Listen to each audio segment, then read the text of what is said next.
Minggu hadapan, beritahu teman kiri, teman kanan, jumpa minggu hadapan. Haleluya. Now, this is something special. Mengapa special? Kerana production warisan ini diproductionkan secara lokal, kan? Untuk orang lokal, amin.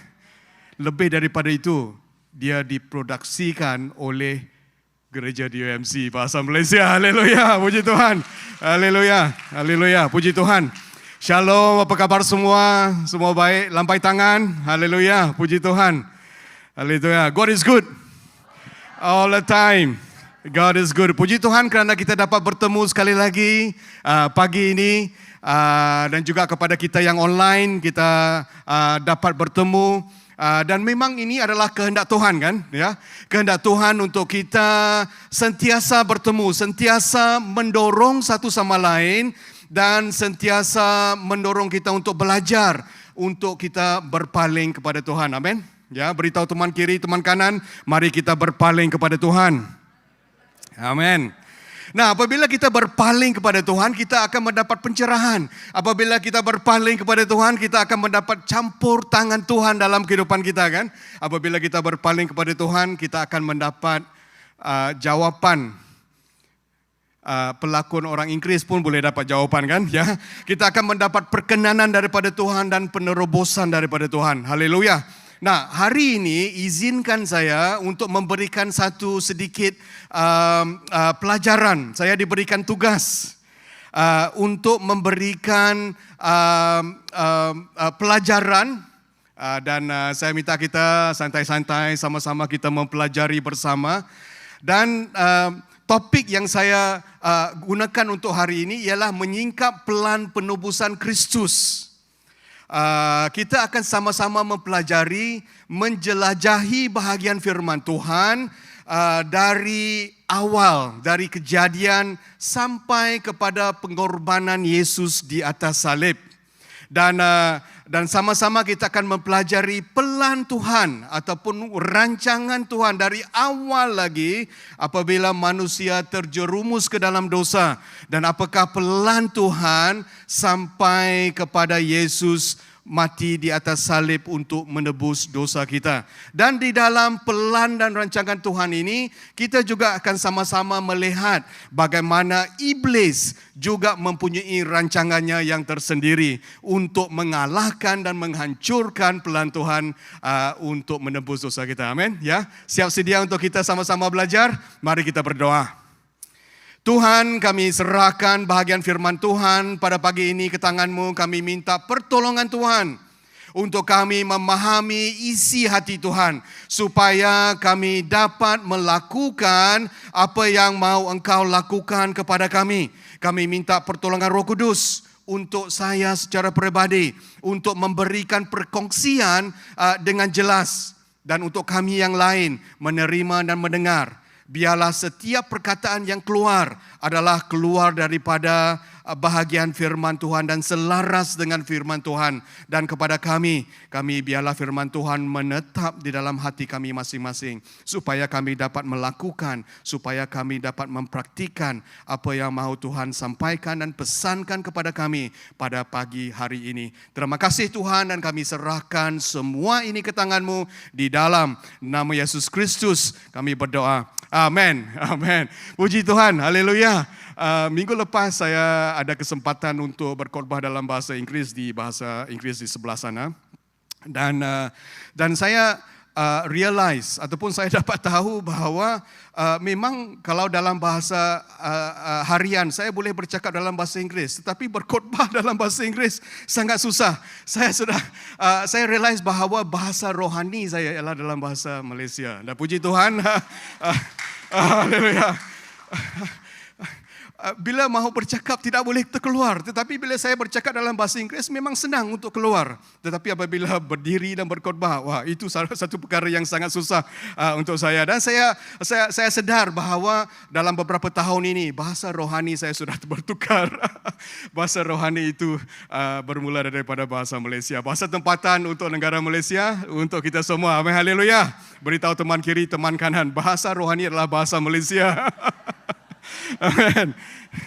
Nah, ada satu kisah tentang seorang bapa yang bekerja sebagai pembuang sampah. Nah, bapa ini kisah benar, dan bapa ini adalah malu dengan pekerjaannya. Dia malu menjadi seorang pembuang sampah dan dia tidak mahu memberitahu kepada anaknya bahawa dia adalah seorang pembuang sampah.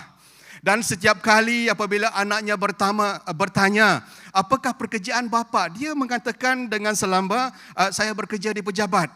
Dan setiap kali sebelum dia pulang ke rumah, dia akan masuk ke tandas awam dan di tandas awam dia akan mandi di sana dan menukar bajunya, dan apabila pulang anaknya tidak akan melihat baju kotornya dan anaknya pun tidak dapat bau busuknya. Nah, untuk bapa ini yang sangat penting ialah pelajaran anaknya. Dia mahu anaknya pergi ke sekolah, dia mahu anaknya pergi ke sekolah menengah dan berpelajaran tinggi sampai universiti. Setiap sen yang dia ada, dia laburkan ke dalam anaknya. Setiap sen yang dia dapat, dia akan simpankan dan dia akan laburkan ke dalam pembelajaran sekolah anaknya.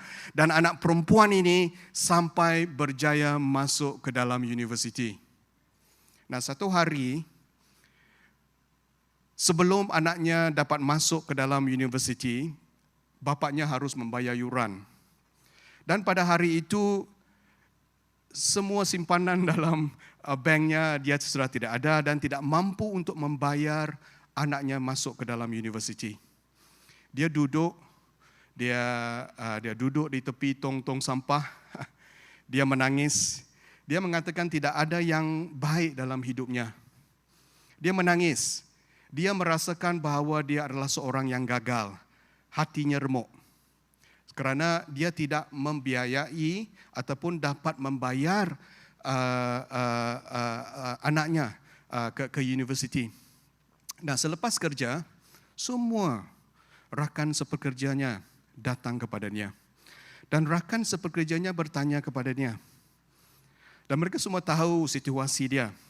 Dan dia beritahu kepada bapa tersebut, "Bapa, apakah bapa menganggap kami sebagai saudara bapa? Do you think that we are your brothers?" Kan? Dan sebelum dia sempat untuk mengatakan ya, mereka sudah mengatakan, "Nah, ini duit upahan harian kami.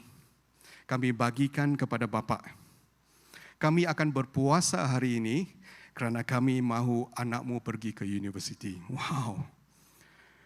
Dan mereka berkata, "Kalau kamu adalah berada kepada saya, anak kamu adalah anak kami juga.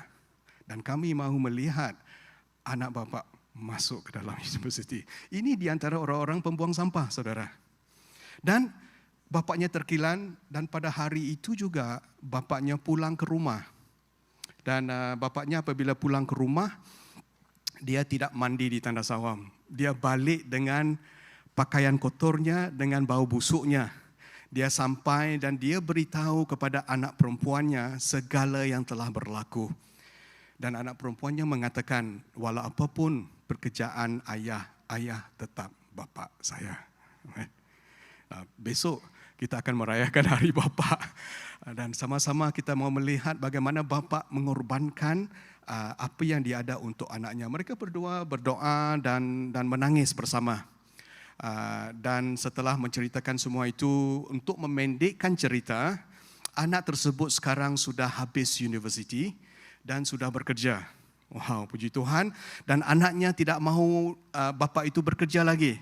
Dia mahu bapaknya relax. Dia membiayai bapaknya. Dan tetapi anaknya akan selalu membawa bapaknya pergi ke tempat pekerjaan bapaknya yang dahulu. Di tong-tong sampah yang dahulu. Dan apabila sampai ke sana, dia akan membawa makanan-makanan untuk kawan-kawan bapaknya. Setiap kali sekerap mungkin. Dan setiap kali bapak-bapak di tempat-tempat di tempat-tempat sampah itu bertanya kepada anaknya, "Mengapa anak membawa makanan untuk kami?" Dan anak perempuan tersebut mengatakan bahawa bapak-bapak semua sudah berpuasa untuk saya. Kan? Kerana apa yang saya ada sekarang adalah kerana bapa-bapa semua sudah berpuasa. Dan bapa-bapa semua adalah saudara kepada bapa saya, brothers kepada bapa saya, dan saya adalah anak kepada bapa-bapa semua. Puji Tuhan, dia katakan berdoalah supaya saya dapat memberikan makanan sekerap mungkin. Nah, my point is this, saudara. Now, ini adalah cerita benar. Dan ini adalah kisah tentang seorang bapa, bagaimana seorang bapa begitu mengasihi anaknya. Bagaimana bapa begitu mengasihi anaknya supaya apa yang boleh dilakukan, dan juga bapa-bapa di sekelilingnya mengasihi seorang anak ini. Nah, my point is this. Poin saya ialah kalau manusia boleh mengasihi seorang anak sebegitu, apatah lagi kasih Tuhan kepada kita. Sebab itu ada di dalam Alkitab yang mengatakan bapa manakah yang akan memberikan batu kepada anaknya yang meminta roti, kan? Bapa manakah yang akan memberikan ular kepada anak yang meminta ikan? So saya tahu poin itu adalah poin tentang bagaimana kita meminta Tuhan memberikan kita Roh Kudus. Tetapi poin yang satu lagi ialah kita dapat melihat betapa besarnya hati bapa. Nah, hari inilah yang mahu saya sampaikan. Saya mahu kita sama-sama melihat betapa besarnya hati bapa kita kepada kita. Nah, kita tahu di dalam Yohanes 3:16 sampai 17. Kita tahu bahawa bahagian firman Tuhan ini adalah bahagian yang sangat selalu kita dengar. Terutama sekali bahagian Yohanes 3:16. Tetapi ayat 17 adalah sama pentingnya. Mari sama-sama kita baca, saudara. 1, 2, 3. Allah begitu mengasihi dunia sehingga menganugerahkan anaknya yang tunggal supaya setiap orang yang percaya kepadanya tidak binasa, melainkan mendapat hidup kekal. Allah mengutus anaknya ke dunia bukan untuk menghakimi dunia, tetapi supaya melalui dia dunia ini diselamatkan. Dan ini adalah kasih Tuhan yang besar. Ini adalah rancangan Tuhan yang mulia. Dan hari ini sama-sama kita akan belajar seperti yang saya katakan. Yang pertama ialah pelan penebusan Yesus. Daripada hari manusia diciptakan sampai kepada puncak pengorbanan Yesus di atas salib. Dan kita juga akan melihat bagaimana iblis juga mempunyai pelan dan rancangan yang bertentangan dengan Tuhan. Tugasnya ataupun rancangannya ialah untuk menggagalkan pelan penebusan Kristus. Sama-sama kita akan melihat, sama-sama kita akan mempelajari, sama-sama kita akan menjelajahi bahagian firman Tuhan daripada Kejadian sampai ke pengorbanan Yesus di atas salib. Nah, saya akan bahagikan bahagian firman Tuhan ini kepada 3 bahagian saja. Bahagian yang pertama ialah bahagian korban yang awal. Korban dalam kisah Adam dan Hawa. Bahagian yang kedua yang akan saya kongsikan sama-sama ialah bahagian korban yang seterusnya. Adalah korban yang dilakukan di dalam sistem perjanjian lama. Dan kemudian kita akan lihat Yesus sebagai korban yang terakhir di dalam perjanjian baru, korban yang terakhir dan korban yang muktamad. Amin. Ya. Sama-sama kita akan belajar, sama-sama kita akan menjelajahi bahagian rancangan Tuhan. Nah, yang pertama kita harus tahu bahawa hidup kita adalah penuh dengan pilihan. Ya, beritahu teman kiri, teman kanan, we have a choice. Yes. Ya. Apabila Tuhan menciptakan kita, saudara, Dia menciptakan manusia untuk memilih dengan bebas. God give us a choice that is free choice. Maksudnya kita bebas memilih apa yang mahu kita lakukan. Tuhan tidak akan menggunakan kuasanya untuk memanipulasikan pilihan kita, atau Tuhan tidak akan menggunakan kuasanya untuk memaksa kita melakukan yang bertentangan dengan kehendak kita. Maksudnya kita bebas membuat pilihan. Nah, hari ini kita semua boleh datang ke gereja, kan? Hari ini kita boleh membuat keputusan untuk join kita secara online. Mungkin ada yang mengatakan, Elder An, saya bukan datang dengan bebas sebab isteri saya yang paksa. Simon macam tu kan, Simon beda. Atau boyfriend saya yang paksa, atau girlfriend saya yang paksa, atau kawan saya yang paksa. Tetapi kita masih membuat pilihan kan? Kita membuat pilihan untuk dipaksa oleh mereka yang datang kan? Ya, beritahu teman kiri, teman sebelah, dia bukan berbicara tentang kamu.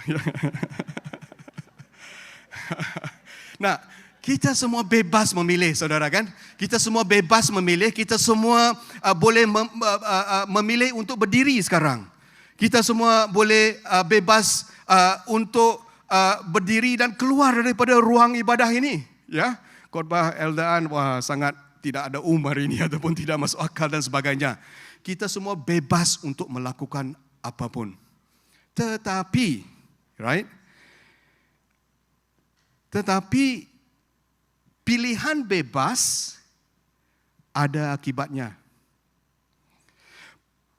Pilihan bebas ada akibatnya yang tidak boleh kita pilih. Nah, maksud saya begini ya. Maksud saya ialah Tuhan tidak menciptakan manusia seperti robot, ya, untuk mengasihi dan menyembahnya. Tuhan menciptakan manusia untuk mengasihi Tuhan dan menyembah Tuhan dengan pilihan bebas kita. Hidup kita adalah penuh dengan pilihan. Kita mempunyai kebebasan untuk membuat pilihan, tetapi kita tidak mempunyai kebebasan untuk memilih akibatnya. Yes? Faham kan? Yes? Dan jadi hari ini ialah untuk kita merenungkan, mungkin kita juga berkongsikan dengan kawan kita. Setiap hari hidup kita adalah penuh dengan pilihan. Contohnya, kalau kita memilih untuk menyentuh api, akibatnya tangan kita akan terbakar dan melecur kan? Kita tidak boleh mengatakan saya akan menyentuh api dan tangan saya tidak ada kebakaran. Kita tidak boleh memilih akibatnya. Apabila kita memilih untuk minum keterlaluan alkohol dan memandu, akibatnya kita akan mendapat kemalangan. Kita tidak boleh memilih akibatnya. Nah, apabila Tuhan menciptakan Adam dan Hawa, ya, kita masuk ke dalam bahagian Kejadian. Tuhan memberikan mereka akses kepada semua yang baik di Taman Eden. Ya. Dan by the way, Tuhan menciptakan manusia yang terakhir. Hari pertama, hari kedua, hari ketiga, hari keempat, semuanya ciptaan dunia. Tetapi Tuhan menciptakan manusia yang terakhir kerana dia mahu Adam dan Hawa menikmati semua yang baik yang datang daripada ciptaan Tuhan. Tuhan menciptakan langit, Tuhan menciptakan siang dan malam, Tuhan menciptakan bulan, bintang, segala tumbuhan, tanaman, binatang, burung, ikan dan sebagainya. Semuanya indah-indah belaka untuk Adam dan Hawa menikmati apa yang telah Tuhan ciptakan. Tuhan memberikan kita 5 senses kan, 5 dera kan, ya. 5 dera, penglihatan, sentuhan, bau, rasa dan pendengaran. Nah, bayangkan kalau lidah kita tidak boleh rasa, wah, macam mana kita boleh makan kan? Bayangkan ibu-ibu dari Indonesia kalau kita tidak ada lidah untuk merasakan sambal yang enak-enak kan? Mana boleh makan tanpa sambal kan? Amen. Amen. Siapa setuju kata amen? Kita tidak boleh bayangkan hidup tanpa sambal. Betul, amen. Ini saya pun tidak boleh makan tanpa sambal, itu kerana influence daripada kamu semua lah. Kehendak Tuhan ialah untuk kita manusia adalah objek kasih Tuhan. Nah, manusia diciptakan untuk membuat pilihan dan manusia mempunyai emosi dan bukan seperti robot. Kita bukanlah robot. Tuhan menciptakan manusia untuk memilih. Tuhan menciptakan manusia bukan dengan remote control. Amin. Haleluya. Puji Tuhan. Dan dengan adanya kebebasan untuk memilih di Taman Eden, adanya pokok hayat dan pokok pengetahuan itu dalam AVB. Tetapi dalam bahasa terjemahan baru Indonesia, adanya pohon kehidupan dan pohon pengetahuan tentang yang baik dan yang jahat. A tree of life, a tree of knowledge, kan? Ya. Mungkin ada yang bertanya, mengapa harus Tuhan menciptakan pokok tersebut? Nah, pikirkan di sini, sebab Tuhan menciptakan manusia untuk memilih. Manusia bukanlah robot. Dan jikalau Tuhan tidak menciptakan pokok hayat dan pokok pengetahuan itu, Tuhan tidak akan memberikan peluang untuk manusia membuat pilihan untuk taat ataupun memberontak dengan Tuhan. Manusia diciptakan untuk memilih. Maksudnya manusia diberikan kebebasan untuk memilih. Pokok tersebut bukanlah buruk kerana segala ciptaan Tuhan adalah baik. Pokok tersebut adalah neutral, tetapi pemberontakan manusia adalah yang buruk. Contohnya pisau, kan? Pisau adalah sesuatu yang neutral. Tetapi kalau kita beritahu anak kita, jangan kamu main-main dengan pisau, tetapi kalau anak kita bermain-main dengan pisau, dia akan terluka. Sama juga dengan pokok. Setiap ciptaan Tuhan semuanya baik. Tetapi apa yang tidak baik ialah manusia memberontak kepada Tuhan. Pemberontakan ini yang kita namakan dosa. Kan? Dan kita bukanlah seorang robot, tetapi kita adalah seorang manusia. Robot tidak perlu memikirkan akibatnya, tetapi manusia apabila kita memilih, kita harus memikirkan tentang akibatnya. Amin. Ya. Dan juga di dalam kita memilih, kita juga boleh memilih apakah respon kita dalam setiap situasi. Mungkin ada orang yang bercakap negatif tentang diri kita, kita boleh mempunyai respon apakah pilihan kita untuk meresponi keadaan tersebut. Kita perlu bertanggungjawab atas pilihan yang kita lakukan dan tidak menyalahkan orang lain. Contohnya Adam mempunyai pilihan tetapi menyalahkan isterinya. Semuanya kita macam tu kan. Wah, kamulah, anak kamulah kan ya. Dan sebagainya.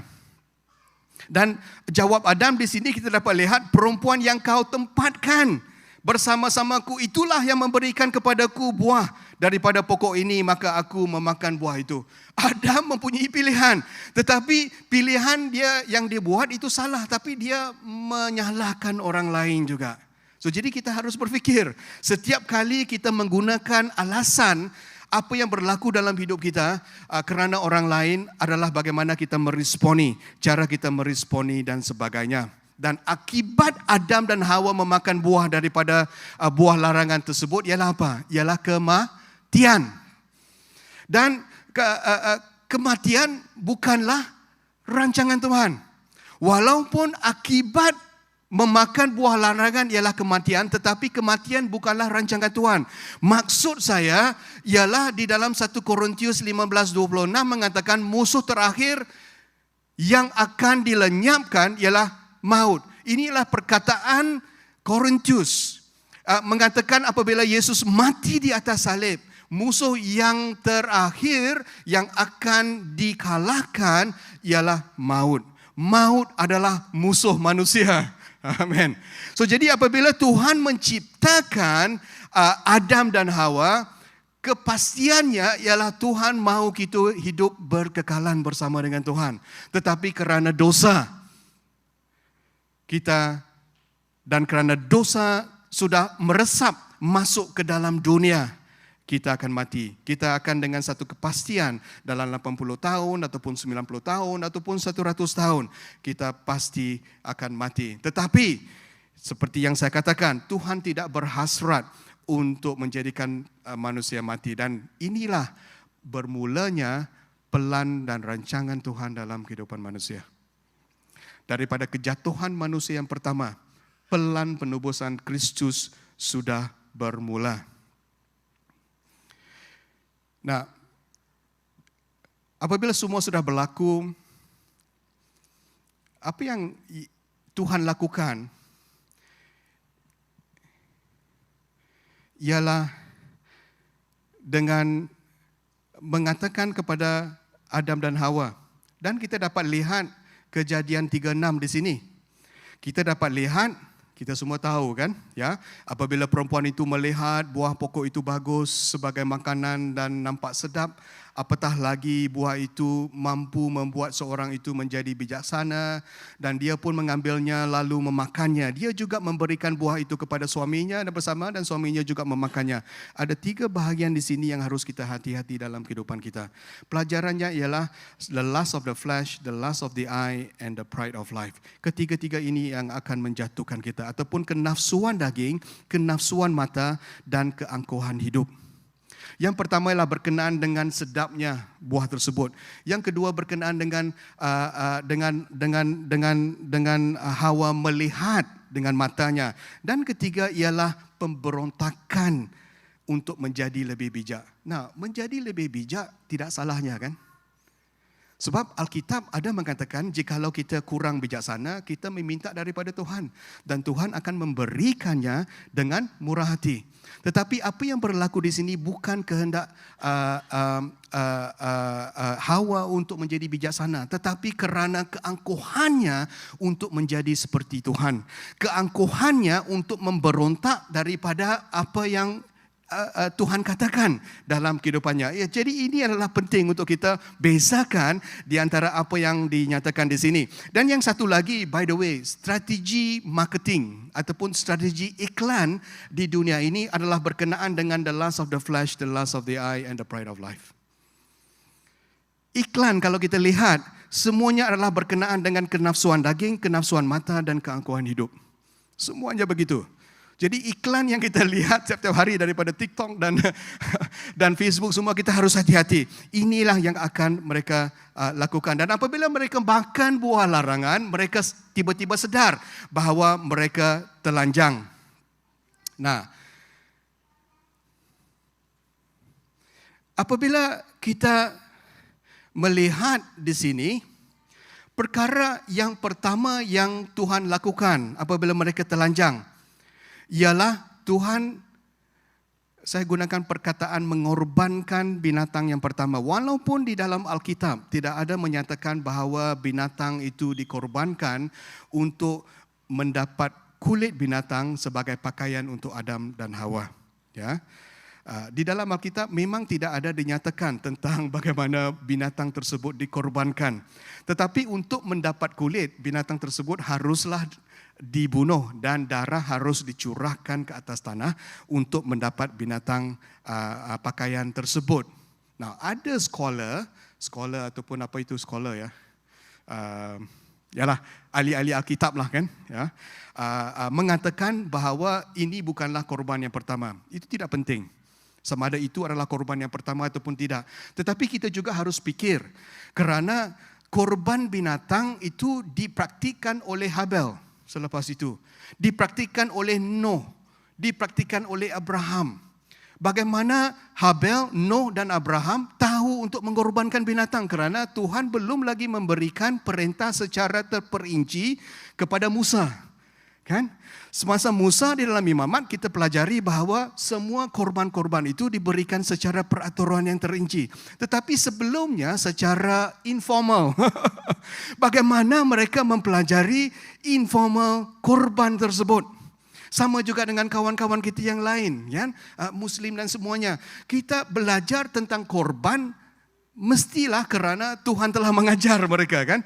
Jadi mungkin apabila Tuhan mengorbankan binatang yang pertama itu untuk membuat pakaian untuk manusia, mereka semua dapat melihat bahawa inilah korban pakaiannya. Nah, korban yang seterusnya dalam perjanjian lama. Nah, di sini kita akan dapat lihat nubuatan yang pertama di dalam Alkitab adalah di dalam buku Kejadian. Di sini kita dapat lihat dalam Kejadian 3, 14 sampai 15. Ini adalah nubuatan yang pertama yang diberikan oleh Tuhan kepada iblis dan kepada Hawa. Kita dapat dilihat di sini, maka berfirmanlah Tuhan Allah kepada ular itu, atas sebab perbuatan engkau itu terkutuklah engkau melebihi segala haiwan ternakan dan binatang liar. Engkau akan menjalar dengan perutmu dan engkau akan makan debu tanah seumur hidupmu. Aku akan mengadakan permusuhan antara engkau, yaitu iblis, dengan perempuan ini, yaitu Hawa, dan antara keturunanmu, yaitu keturunan iblis, dengan keturunannya, yaitu keturunan Hawa. Keturunannya, keturunan Hawa, akan meremukkan kepala iblis. Dan kamu, iblis, akan meremukkan tumit Yesus. Nah, ini adalah bahagian firman Tuhan tentang nubuatan daripada yang pertama. Sebaik sahaja Adam dan Hawa terjerumus ke dalam dosa, sebaik saja itulah Tuhan telah bernubuat dan merancangkan satu rancangan penebusan kepada manusia. Nah, di dalam bahasa Inggris, izinkan saya kongsikan dalam bahasa Inggris, bahagian firman Tuhan yang sama, spelling mistake, minta maaf. Dalam bahagian yang sama, dia mengatakan di sini her seed. Perkataan benih ada di sini. Benih Hawa, dan perkataan seed itu dalam capital letter S. Dan capital S itu merujuk kepada siapa? Yesus. Dan he, perkataan dia, lelaki, he shall bruise your head. Dia akan meremukkan, dia yang lelaki akan meremukkan iblis. Amin. Dan tumit Yesus akan dilukakan, kan? Kerana Yesus harus diseksa, kerana Yesus harus disalibkan, kerana Yesus harus disalibkan di atas salib. Ya. Bayangkan saudara, dari awal lagi, nubuatan yang pertama di dalam Alkitab adalah mengenai pelan penebusan Yesus Kristus. Nah, apa yang berlaku selepas itu? Plot ceritanya berguna akan maju ke hadapan. Dan plot ceritanya ialah berkenaan dengan Kain dan Habel. Ya, Cain and Abel. Nah, selepas mendengar nubuatan tersebut, iblis akan selalu bertanya-tanya, apakah benih yang akan menjadi keturunan Hawa? Kan? Dia melihat Habel pada ketika itu. Habel, Kain adalah anak sulung, ya kan? Ya, yang seorang petani. Tetapi Habel membawa korban binatang ternakan kepada Tuhan. Dan apabila Habel membawa korban binatang, ini bermaksud Habel mengatakan, saya adalah orang yang berdosa. Sebab itu saya mengorbankan ternakan saya yang terbaik ini untuk mengambil tempat dosa saya. Itu adalah posisi, itu adalah sikap Abel kepada Tuhan. Dan apabila korban binatang mati, darah dicurahkan. Dan korban binatang mengambil tempat dosa Habel. Sebab itu Tuhan menerima persembahan Habel dan berkenan kepada Habel. Amin. Ya, itu adalah Habel. Tetapi Kain mempersembahkan pertaniannya, mempersembahkan hasil pekerjaannya, mempersembahkan segala yang dia ada. Seolah-olah dia mengatakan, ini persembahan saya. Tetapi bukan dengan pengorbanan darah, tetapi dengan persembahan tanaman. Saya bukan orang yang berdosa. Saya tidak memerlukan darah. Saya hanya mempersembahkan dengan daya upaya saya sendiri, dengan tanaman dan hasil tanaman saya. Dan Tuhan tidak menerima persembahan tersebut. Dan iblis melihat situasi pada ketika itu mempengaruhi Kain untuk membunuh Habel. Alkitab mengatakan tindakan Kain itu berasal daripada iblis. di dalam 1 Yohanes 3:12 mengatakan janganlah kita bertindak seperti Kain yang asalnya daripada iblis. So iblis mempengaruhi Kain untuk membunuh Habel. Dan mungkin iblis mengatakan, ya saya sudah berjaya untuk membunuh seed yang dilakukan di situ, kan, ataupun benih. Itu adalah rancangan iblis yang pertama, 1.0. Nah, berterusan daripada itu, kita akan dapat melihat secara formalnya, ya, secara informalnya kita akan dapat lihat, Abel melakukan pengorbanan. Secara informalnya kita dapat melihat Nabi Nuh selepas banjir melakukan pengorbanan. Kita dapat melihat Abraham yang cuba untuk mengorbankan anaknya, tetapi Tuhan menyediakan domba untuk dia korbankan. Itu secara informal. Tetapi Tuhan semasa zaman Musa memberikan secara yang formal. Dan daripada sama kita dapat lihat sistem korban imamat yang telah Tuhan berikan pada zaman Musa pada ketika itu. Dan pada ketika itu Tuhan memberikan hukum-hukum Taurat untuk menunjukkan tahap kesuciannya. Mustahil bagi manusia untuk mencapai tahap Tuhan. Tetapi Tuhan memberikan arahan-arahan yang terperinci untuk sistem korban dan pengampunan dosa. Binatang yang cacat dikorbankan sebagai ganti kepada manusia berdosa. Dan di sini saya senaraikan, memang saya tidak ada masa untuk kita masuk secara terperinci, tapi cukup untuk kita ambil gambar ini, kita sama-sama berbincang di dalam cell group kita. Bagaimana Tuhan menggunakan sistem korban di dalam imamat yang akan melambangkan Yesus Kristus dalam kehidupan kita. Nah, banyak pelan-pelan iblis untuk menggagalkan nubuatan Kejadian 3:15. Banyak. Iblis menyebabkan dosa yang amat sekali kepada umat manusia sehingga Tuhan harus menghantar banjir besar di zaman Nuh.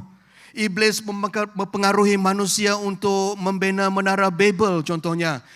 Iblis cuba membunuh Sarah. Iblis menggunakan orang Filistin untuk menyerang orang Israel. Tetapi Daud membunuh Goliat dan sebagainya. Banyak rancangan-rancangan iblis untuk menggagalkan nubuatan Kejadian 3:15. Tetapi semuanya digagalkan. Ya, maksudnya iblis gagal. Nah, satu perkara yang sangat interesting lah mungkin yang saya ingin kongsikan ialah apabila rancangan iblis untuk menyerang talian keturunan Raja Daud. Nah, apa yang berlaku ialah kita dapat melihat Tuhan cuba untuk merancang ataupun plot untuk menggagalkan rancangan Tuhan. Yang paling menarik kita dapat dilihat di sini ialah keturunan Raja Daud diserang satu persatu sampai ke Yohakim ataupun Yoyakim dan Yekoyanya. Maksudnya itu adalah keturunan-keturunan Raja Daud, ya. Dan mereka adalah orang yang sangat kejam dan sangat jahat. Mereka menyembah berhala. Mereka mengorbankan, bukan sahaja menyembah berhala, mereka mengorbankan bayi-bayi kepada berhala. Nah, ini adalah yang sangat kejam. Jadi kita ingat, daripada nubuatan daripada Tuhan sampai ke Raja Daud, dan daripada Raja Daud turunnya aliran keturunan Raja, dan iblis mempengaruhi Yoyakim dan Yekonya untuk menjadi yang sangat jahat. Sehingga di dalam Yeremia 22:30 Tuhan mengatakan bahawa Tuhan mengutuk keturunan Daud. Dan mengatakan, catatlah orang ini sebagai orang yang tidak mempunyai anak, lelaki yang tidak pernah berjaya dalam hidupnya, kerana daripada keturunannya tiada seorang pun yang akan berjaya duduk di atas takhta Daud dan berkuasa lagi di Yehuda. Wow, mungkin iblis mengatakan, ya, aliran keturunan ini sudah berjaya untuk memutuskan rancangan nubuatan Kejadian 3:15 itu. Dan daripada ini kita akan dapat lihat bahawa plot cerita ini tidak berakhir lagi, saudara. Kita lihat keturunan Yusuf, bapa kepada Yesus, datangnya daripada Raja Daud. Tetapi melalui Raja Salomo, anak Raja Daud, dan sampai kepada Yoyakim dan Yekonya sudah diputuskan kerana telah dikutuk, kerana perbuatan yang begitu jahat.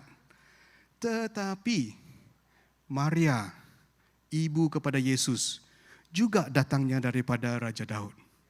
Anaknya Nathan, ya. Amin. Kita akan dapat lihat ada dua alirannya yang Tuhan ada plan A dan plan B ya mungkin. Ada alirannya, satu daripada aliran Raja Salomo, satu daripada aliran keturunan Nathan. Sampai kepada kita mendapat seorang anak. Dan Yesus dilahirkan melalui benih yang diletakkan oleh Tuhan ke dalam Maria. Nah, kalau Yesus dilahirkan melalui Yusuf, Yesus tidak ada authority sebab alirannya datang daripada yang sudah dikutuk oleh Tuhan.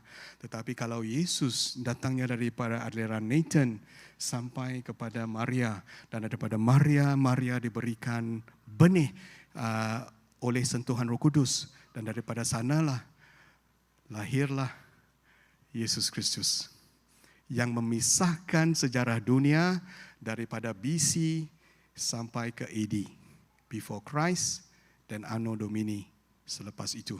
Dan sampai hari ini 2022 adalah hari 2223 hari kelahiran Yesus Kristus. Sejarah yang tertanam dalam sejarah kita ini kan, ya.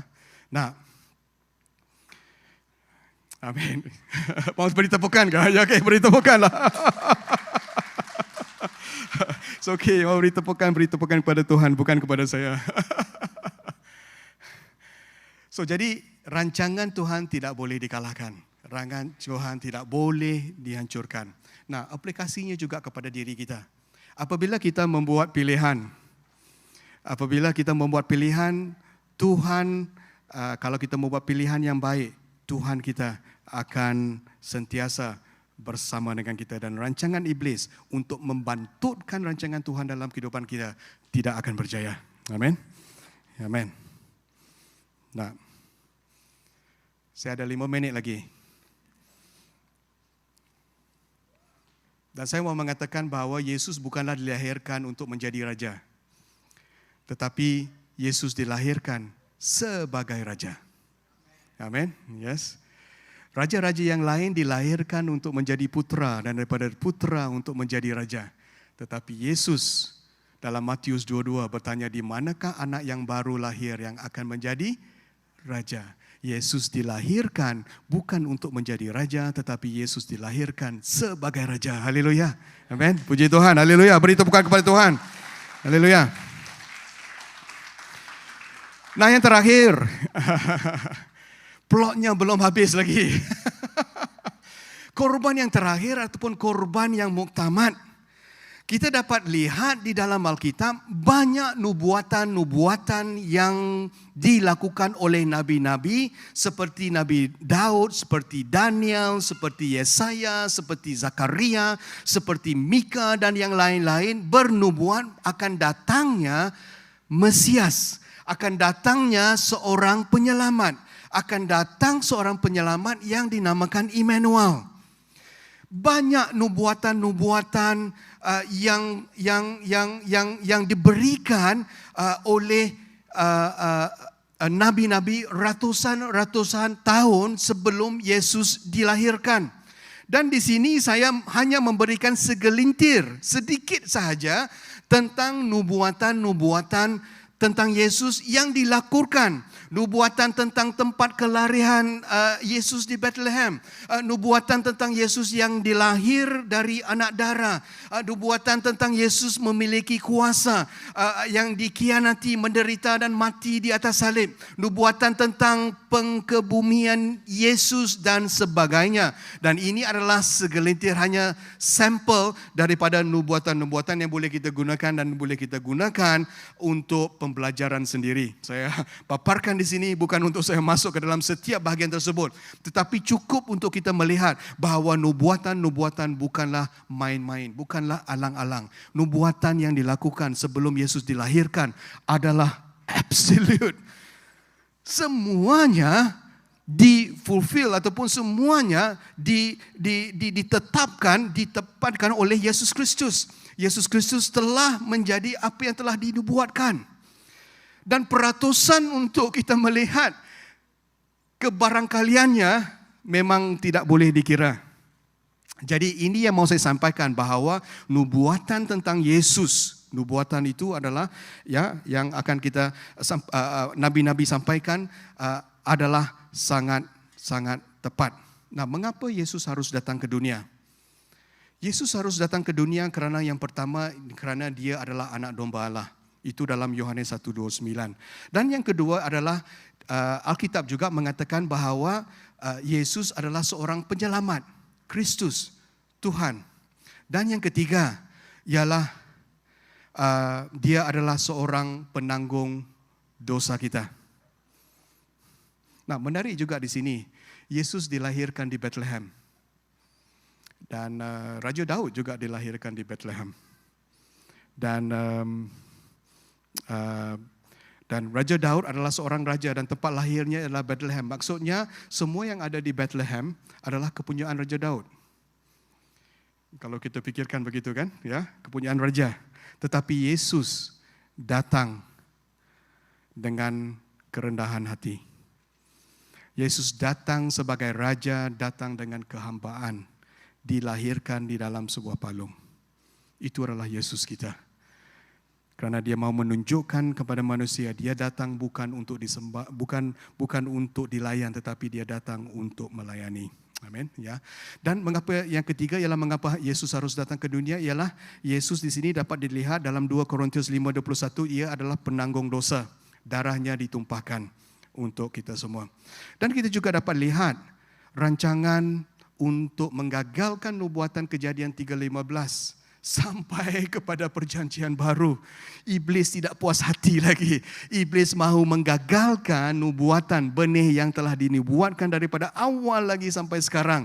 Dan iblis mempengaruhi Raja Herodes untuk membunuh semua bayi-bayi yang dilahirkan 2 tahun yang ke bawah di Bethlehem dan di kawasan-kawasan yang berdekatan.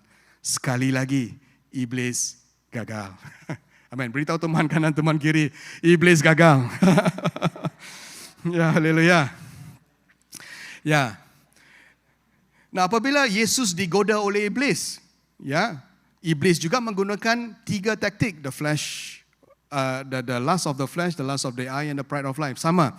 Dan yang satu untuk menggoda Yesus untuk terjun daripada puncak bait suci untuk membunuh Yesus, kan? Tapi iblis gagal sekali lagi. Nah, di dalam kehidupan Yesus ada banyak mukjizat yang Yesus lakukan. Di sini adalah segelintir ataupun saya kategorikan mukjizat-mukjizat yang dilakukan oleh Yesus.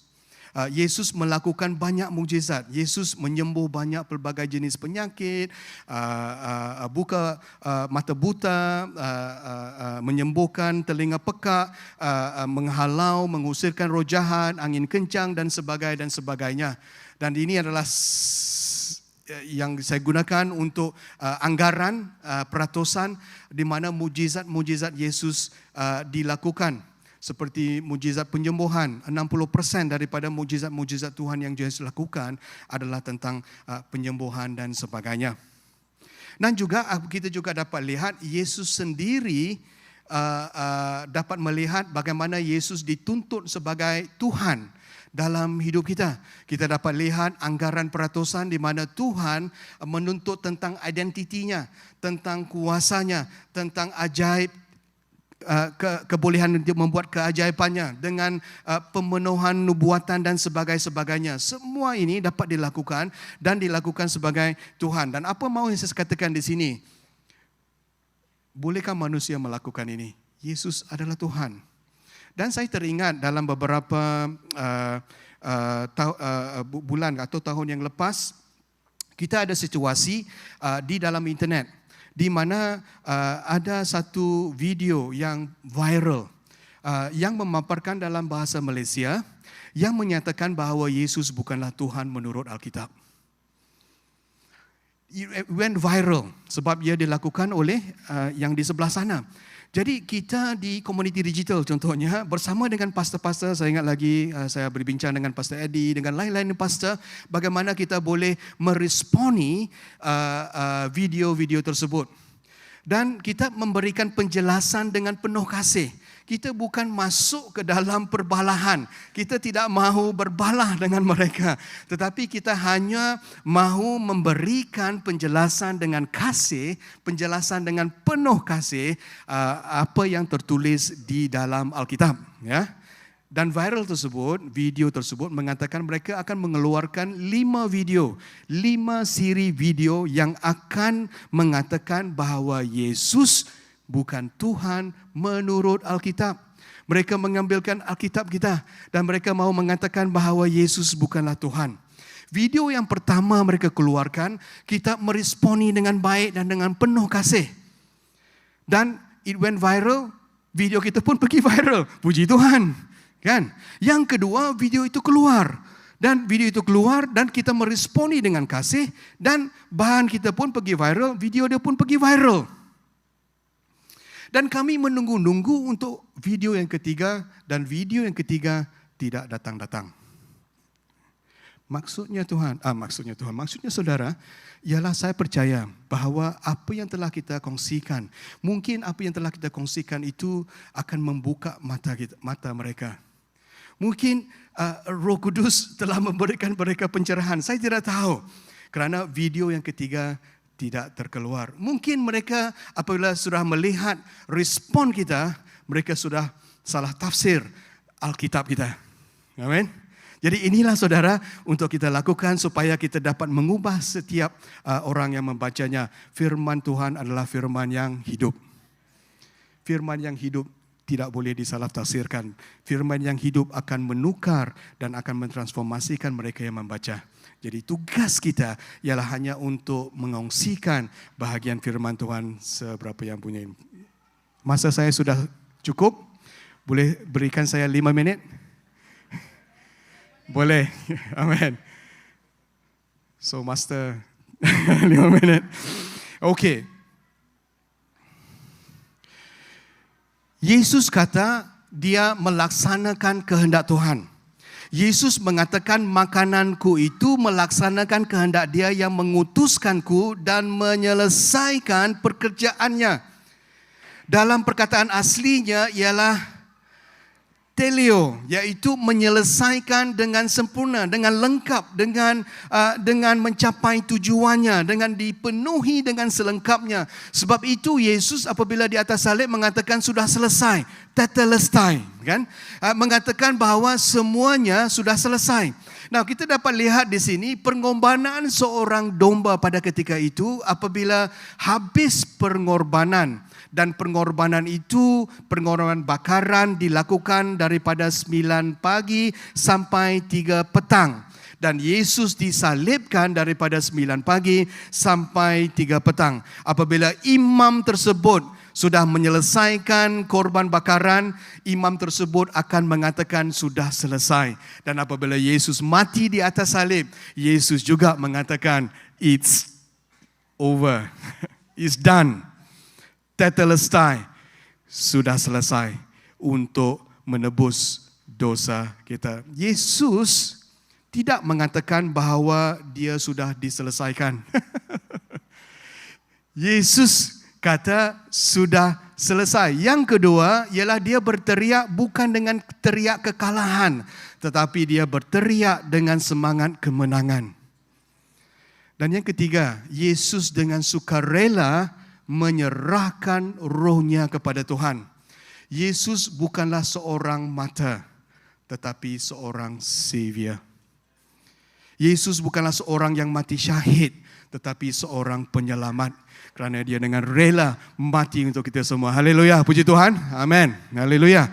Jadi kita harus tahu, kesimpulannya saudara, apabila kita melihat sejarah daripada awal sampai ke akhir, poin saya ialah manusia memerlukan seorang penyelamat. Manusia memerlukan seorang yang dapat menyelamatkan kita daripada kelemasan dosa kita.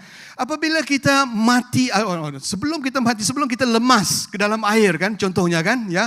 Apabila kita lemas, siapa boleh berenang di sini? Mungkin ada yang tidak boleh berenang kan. Kalau kita lemas di dalam air, apabila orang melontarkan buku untuk mengajar kita bagaimana untuk berenang, matilah kan. Apa yang perlu ialah kita memerlukan seorang penyelamat pada masa itu. Kita adalah lemas di dalam dosa kita. Kita tidak memerlukan orang mengatakan buat ini dan buat begitu. Kita memerlukan seorang penyelamat dalam kehidupan kita. Dan di sini kita dapat lihat bahagian firman Tuhan yang akan saya habiskan di sini. Dan kita bawa pulang dan fikirkan betapa tepatnya bahagian firman Tuhan ini. Dan bahagian firman Tuhan ini mengatakan bahawa kita dapat lihat ketua-ketua imam Yahudi berkata kepada Pilatus, janganlah tulis raja orang Yahudi, tetapi tulislah dia berkata dia raja orang Yahudi. Pilatus menjawab, apa yang sudah kutulis, sudah kutulis. Nah, Pilatus tidak tahu apa yang dia tulis. Mungkin ketua imam tahu apabila dia melihat tulisan di atas salib mengatakan raja orang Yahudi yang dituliskan oleh orang yang tidak percaya, Raja Pilatus. Nah, apakah yang terlintas dalam fikiran kita? Nah, ini saya rasa rancangan Tuhan adalah rancangan yang sangat detail, yang sangat tersusun. Kita dapat lihat daripada awal lagi sampai sekarang betapa tersusunnya rancangan Tuhan sampai kepada Yesus mati di atas salib.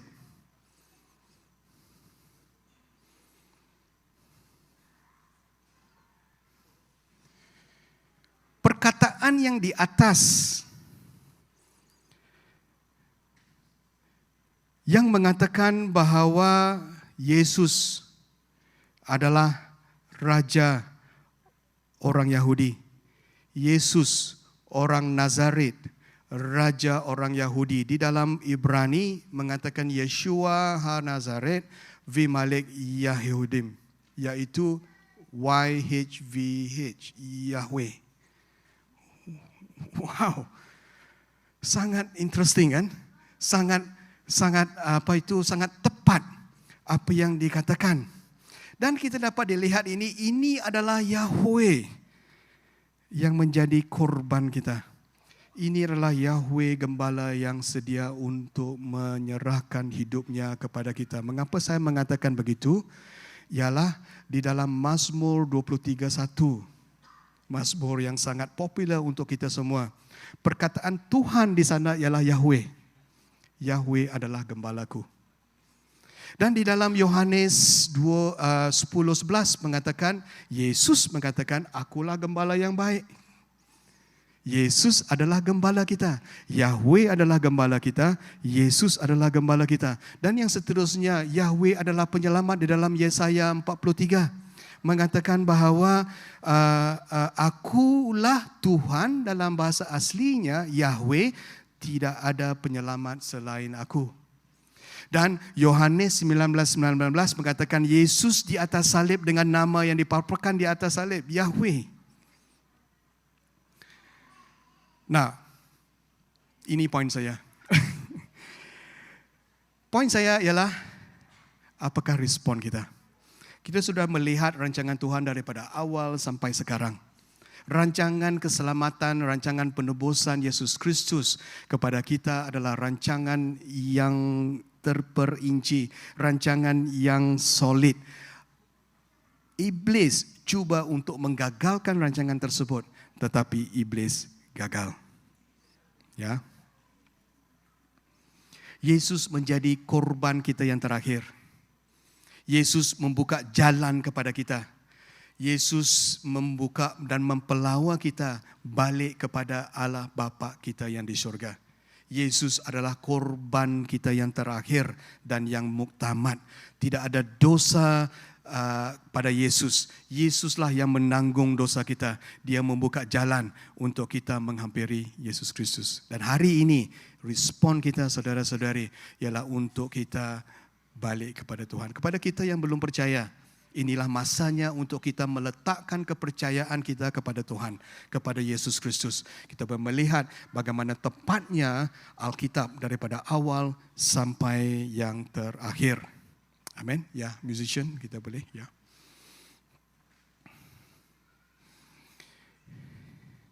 Jadi responnya, apakah kita mau menerima Yesus Kristus sebagai korban yang terakhir? Apakah mau kita bertaubat dengan segala dosa kita? Maukah kita menjemput Yesus sebagai ketua dan juru selamat kehidupan kita? Ya. Dan saya akan sama-sama doakan untuk bersama.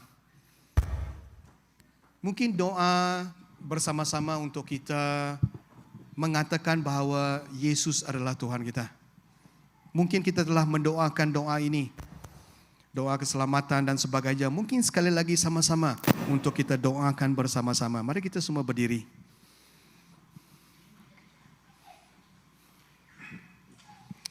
Dan kita menyanyikan satu lagu pengorbanan. Kita nyanyikan satu lagu dan kemudian saya akan tutup dengan doa.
Kesetiaanmu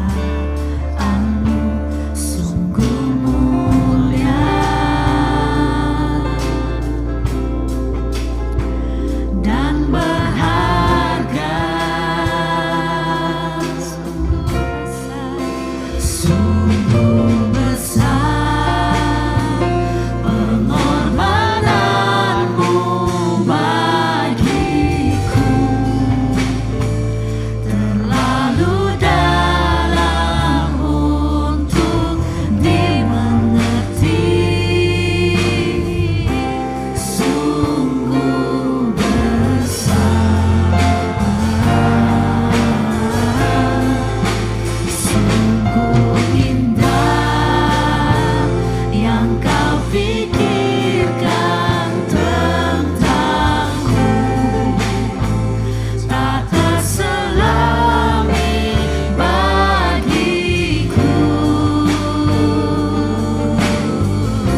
Tuhan, sungguh indah. Sungguh indah pengorbananmu Tuhan. Sungguh besar kasih-Mu Tuhan. Tuhan, hari ini kami datang kepadamu dengan rendah hati Tuhan. Menyadari bahwa kami adalah orang yang berdosa. Kami memerlukan pengampunan Tuhan. Kami mengakui bahwa kami telah melakukan banyak dosa dan banyak kesilapan. Kami telah melakukan banyak yang menyakitkan hati Tuhan. Tuhan, hari ini kami telah melihat rancangan-Mu.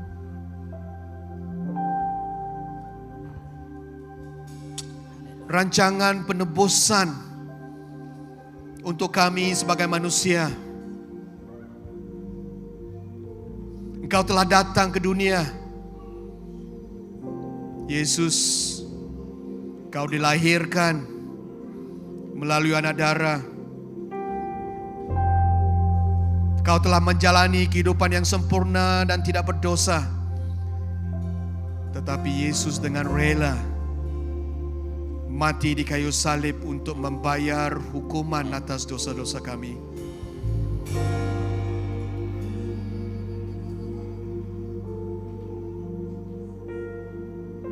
You are our Savior.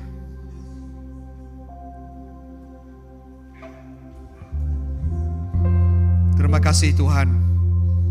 Dan hari ini Tuhan, kami serahkan hidup kami ke tangan-Mu.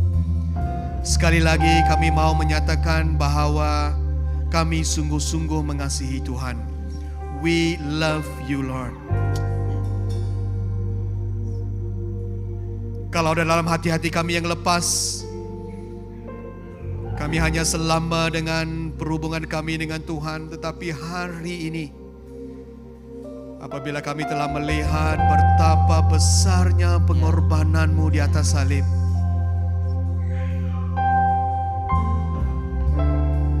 betapa besarnya kasih-Mu kepada kami. Dan kami mau menyerahkan hidup kami ke tangan-Mu Tuhan. Mari kita nyanyi sekali lagi chorus lagu ini. Dan saya akan tutup dengan berkat doa. Sungguh besar.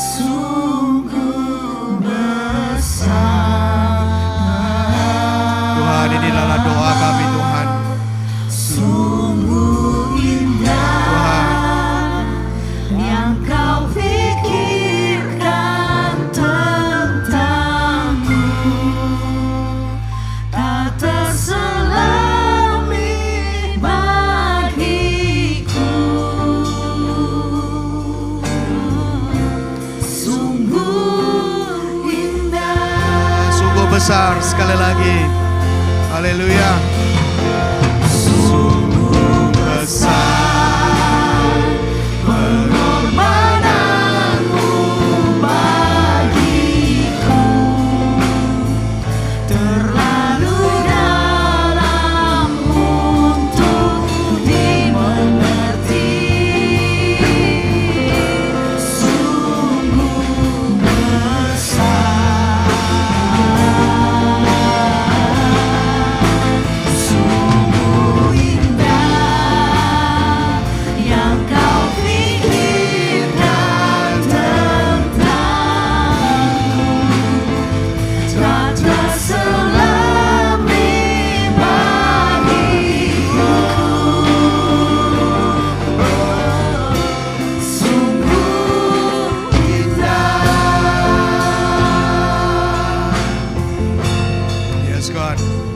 Sungguh indah Tuhan. Mari kita semua angkat tangan untuk terima doa pemberkatan. Haleluya.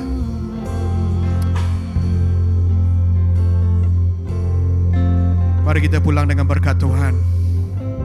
Tuhan memberkati engkau dan melindungi engkau.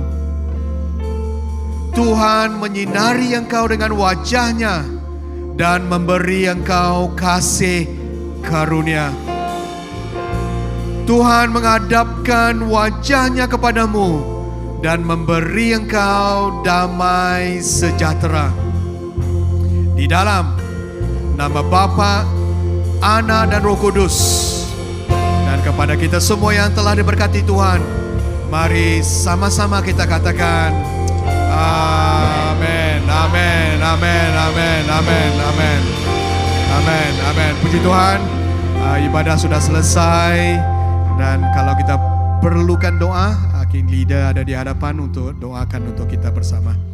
Selamat hari Minggu, Tuhan memberkati.